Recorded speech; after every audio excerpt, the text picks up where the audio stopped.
Okay mga ka-trigger, welcome po muli dito sa ating YouTube channel at ito ang inyong Pinoy Firearms Instructor. Bago ako bumati at magpasalamat ay gusto ko lang muna basahin ang ating content ngayon mula sa katanungan ni GC Ambal. Ang sabi niya, tanong lang ako sir, Glock 45 BS Colt 1911, alin ang mas maganda sa kanila? Ilang bala kaya iputok ng dalawa bago magpalit ng pyesa at spring? Okay, lilinawin ko lang ha. Ang tinatanong dito ay, sa aking pagkakaintindi, ay yung tibay. Alin ang mas matibay? Hindi man pagkukumpara ng striker fired at saka ng hammer fired. Kasi itong dalawa na ito, magkakaiba ito ng platform. Itong isa ay striker at isang hammer. So, hindi tinatanong dito kung alin ang mas maganda sa striker at sa hammer. Ang tinatanong dito ay kung alin ang mas matibay sa dalawa. Kasi may video na rin tayo ng striker fired versus hammer fired. So, ibang topic yon, panoorin na lamang ninyo. So, ang aalamin natin ngayon, alin ang mas matibay sa dalawa?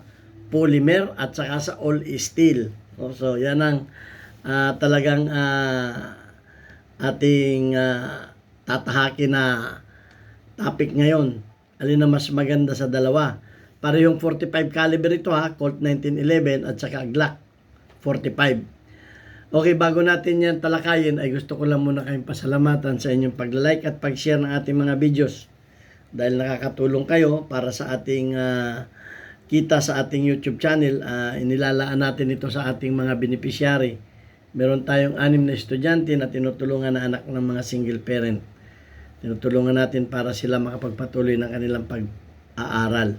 Kaya maraming salamat sa mga hindi nag-skip ng ads at lalo tigit sa ating sponsor na ayaw magpakilala. Tawagin na lamang natin siya na si Sir Noy. Okay, ng Virginia, USA. Maraming salamat sir sa patuloy na pagtangkilik ninyo sa ating YouTube channel at pagtulong sa ating mga beneficiaries. Yung mga pinapadalang pera ay ibinili natin, dinagdag natin sa pambili ng school supplies at mga bag ng ating mga estudyante. Kaya maraming salamat sa iyo. Pagpalain ka ni Lord, bigyan ka ng maraming blessing, mabuting kalusugan sa ng iyong buong pamilya. Okay yan, punta na tayo sa katanungan ni GC Ambal. Glock 45 at Colt 1911 pistol. Okay, parehong 45 caliber ito. Okay, so yan. At ang katanungan ito ay parang tinanong ninyo parang pinagkukumpara natin ang apple at saka orange. Okay. Kasi yung Glock 45, alam naman natin na ang Glock ay polymer. Okay, so alamin natin ang ang tibay. Pag sinabi sa tibay nito, kasama na dito yung alimbang unang mag-crack ng frame at saka ng slide. Okay, kasi magkaiba ito ng platform at magkaiba din ito ng materialis. Kasi ang Glock nga ay polymer, ang frame. Ito namang Colt 45 ay siya, all steel. So, tingnan natin muna dito bago tayo pumunta sa mga spring kasi tinatanong niya kung ilang rounds o ilang putok bago magpalit ng mga recoil spring at saka yung mga minor spring na ganyan. So, actually, ang major failure talaga nito ay yung pagka-crack. Okay. Sa aking experience naman, matagal kaming 20 years kaming gumamit ng Glock sa range. At alam naman ninyo ang gamit ng range, torture yan. Hindi lang 100 maghapon ang pinuputok ng aming mga Glock. So, pagdating sa mga structural ng pagka-crack ng mga slide o di kaya ay aabot yan ng aabot ng 85, 90 o abot pa ng 100 rounds kung kayo ay magaling o kung kayo ay nagpapalit ng mga spring. Okay, so at ang barrel ay aabot ng 100,000 round pagdating yan sa Glock, ha. Okay, so at ang mga preventive maintenance nito ay kamukha ng mga paglilinis. Yan, dapat yung maintenance ng paglilinis. May mga video na tayo ng mga kung kailan ka dapat maglinis ng baril. Sa akin, basta ginamit mo, linisin mo. Okay, so iba yung deep cleaning at saka iba yung minor cleaning, kamukha ng mga paswab-swab lang. Pag pumutok ka lang ng mga 10, 20, pwede na yung mga swab lang ng may video tayo niyan kung paano sinaswab at paano din yung deep cleaning na tinatawag. Okay, pagdating sa preventive maintenance, ang preventive maintenance ay yung pagpapalit ng recoil spring. Yan ang dapat alam natin. Yan yung mga, kasi kung hindi tayo nagpapalit ng recoil spring, intayin pa natin na maputol, kamukha sa aming range. Yung mga instructor, putol na pala yung recoil spring nung Glock. Sige pa, bigay ng bala doon sa customer. Sige, hanggang sa magkamero na ng crack yung slide. Actually, ako may video ako niyan. Kung paano weldingin yung mga crack ng slide ng Glock. Meron akong video niyan, panoorin ninyo. Pero pagdating sa receiver, wala naman kaming nag-crack na receiver ng ano. Meron kami yung mga railing. Kasi ang railing yan, masyadong maliit lang. 4. 2 sa likod, 2 sa harap. 4 lang yung ano niyan. Yun ang nakakrack o napupungi na natatanggal yun. Nakakrack na talagang natatanggal, napuputol yung railing na yun. So may video rin ako niyan kung paano i-repair yan. Napakahirap gawin yan. So nagagawa naman yan. Ang dahilan yan ay yung preventive maintenance na which is yung pagpapalit ng recoil spring. Kung kayo ay may mga Glock, huwag ninyong paabuti ng 10,000 rounds. Palit na kayo ng, ito, lagi ko itong tinatapik Huwag na ninyong paabuti ng 10,000 rounds bago kayo magpalit ng spring, ng recoil spring.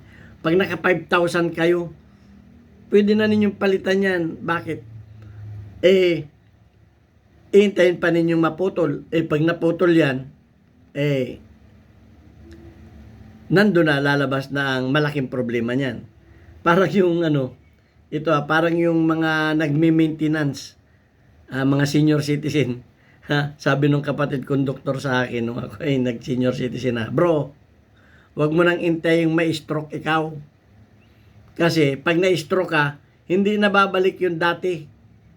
Kailangan mag-maintenance ka na. Ano yung maintenance? Di mag-losartan ka na. Huwag mo nang intaying ma-stroke ka pa. Bakit? Pag na-stroke ka na, ganun ka na, mahirap magparehab. Baka hindi na babalik ikaw sa dati. Kinakailangan may maintenance ka na, may preventive na. Kailan ka inom ng pang high blood? Pag ikay na-stroke na, wala namang yan. Wala namang, ang stroke naman ay yung natawag natin na parang lindol yan. Kung kailan darating, hindi natin alam. Buti kung may mga sintomas, merong na-stroke na walang sintomas. Bigla ka na lamang, kamukha nung nag-180 ako, sabi ng doktor, may nararamdaman ka pa. Wala dok. Delikado ka. Kailangan tuloy mo yung maintenance mo kasi huminto ako ng maintenance. Huwag mo nang intayin na ma-stroke ka pa. Ganyan din ang baril. Pag naka 5,000 rounds na, palit ka na ng recoil spring. Huwag mo na intayin mag-crack. Kasi mawi-welding nga yun. Pero hindi naman yun halimbawa, nag-crack ang slide, mawi-welding yun. Pero hindi na yun 100%. Nasa 50% na lamang yun. Pag magaling ang nag-welding, kamukha ko, marunong ako ng root pass, mga 80% yun. Hindi na yun babalik sa dati pa. Welding na yun Magagamit mo nga. magagamit mo lang yun. Pero, kumbaga, may tama na, kumbaga sa, may crack na yun eh. So, ganoon. Wag na natin intayin na umabot pa. Kaya nga yung tinatawag na preventive maintenance. 5,000. Pag naka 5,000, 7,000, wag na mo nang paabutin ng 10,000. Kailangan magpalit ka na. Yung iba nga every year nagpapalit kahit di pa umabot ng ng 5,000 rounds. Okay. Yung mga internal spring yan, kamukha nung firing pin o striker firing pin spring. 15,000 rounds. Okay. Sa bagay, yun naman, pagka yun naman ay naputol, nasira, hindi puputok yun. Ibig sabihin, hindi na makakadagdag ng sira yun. Hindi nga lang puputok. Ay, paano kung napalabang ka ng encounter? Saka ngayon naputol yung firing pin spring mo. O hindi ka na makakaputok ngayon. Kasi hindi na makaka-break yun ng primer eh. So, patay ka ngayon. So, 15,000 rounds. Palit na kayo ng trigger spring. Firing pin, trigger spring. Yan. Palit na kayo. Lahat ng spring yan. Pati yung trigger return spring, palit na. Yun na lang naman ang spring yan eh. Trigger return spring, firing pin, o striker firing pin spring, at saka yung recoil spring. So, ulitin ko. Pag naka 5,000, palit na. Huwag na ninyong paabutin ng 10,000 hanggang 7,000 lang. Palit na kayo ng recoil spring. Huwag na ninyong yung maputol pa.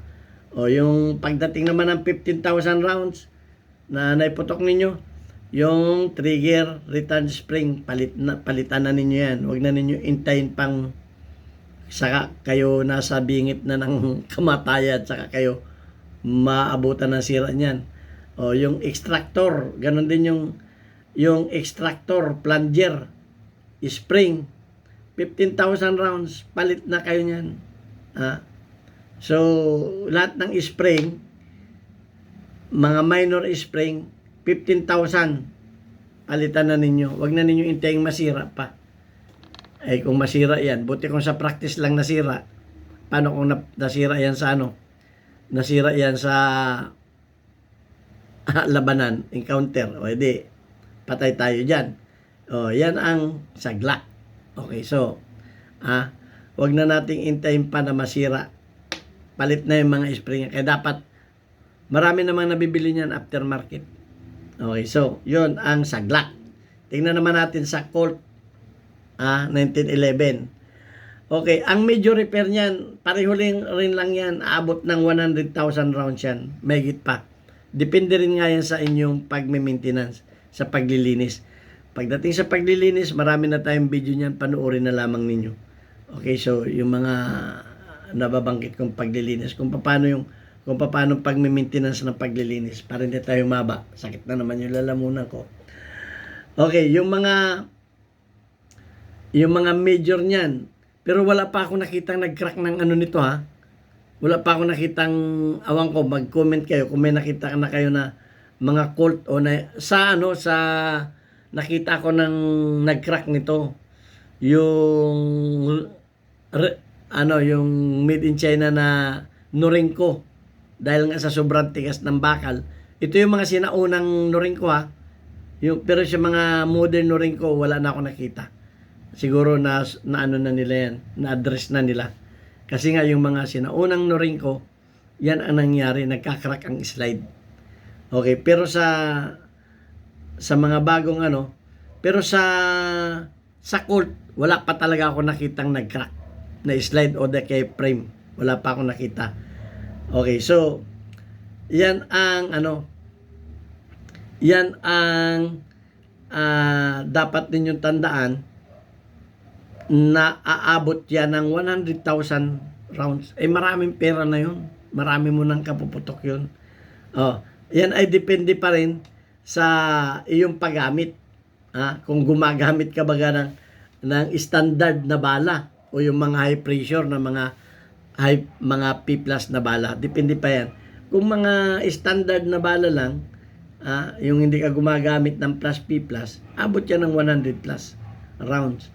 Ang barrel niyan, ang barrel kaya rin umabot ng 100,000 rounds. Kaya.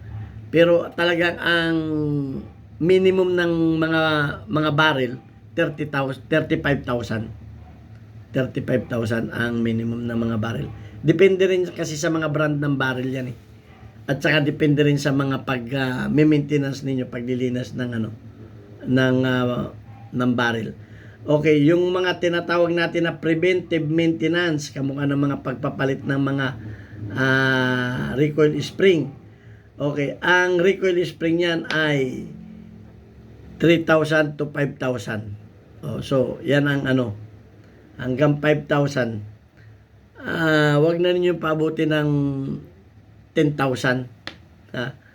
Yan ang Kaya maraming Kaya marami rin nagtatanong niyan, sir, bakit yung nagmamalfunction na? Yan, marami nang tanong na malfunction. Kasi nga, ang tagal na panahon pa ng kupong-kupong yung mga recoil spring ninyo, hindi man lang ninyo pinalitan.